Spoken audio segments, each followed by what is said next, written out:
Millaisen puhelimen saa 100 eurolla?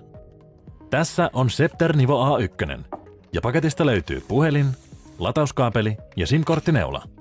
Tää on Android-puhelin 6,75 tuuman HD Plus IPS-näytöllä. USB-C-portin lisäksi tästä löytyy paikka myös langallisille kuulokkeille, 64 GB muistia, microSD-korttipaikka ja Dual SIM-tuki. Nivo A1 akku kestää helposti koko päivän ja on yksi puhelimen vahvuuksista. Tavallisten perusominaisuuksien lisäksi tämä suoriutuu hyvin kaikista perustarpeista, kuten somen ja netin selailusta ja myös videoiden kattomisesta. Myös useimmat kännykkäpelit pyörii hyvin. 8 megapikselin kamera sopii satunnaiseen kuvien ottamiseen, mutta parasta kuvanlaatua kaipaavan kannattaa valita kalliimpi vaihtoehto.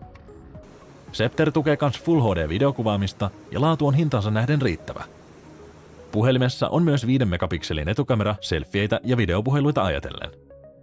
IP54-luokitus tarkoittaa, että puhelin kestää roiskuvaa vettä ja sadetta. Scepter lupaa myös tietoturvapäivityksiä 5 vuodeksi julkaisusta eteenpäin ja vähintään 3 suurta Android-päivitystä. Nivo A1 on siis edullinen ja luotettava valinta käyttäjille, jotka ei kaipaa puhelimelta kaikkein uusimpia ominaisuuksia, vaan haluavat turvallisen puhelimen usean vuoden ajaksi. Mitä mieltä sä oot Scepter Nivo A1? Kerro meille kommenteissa.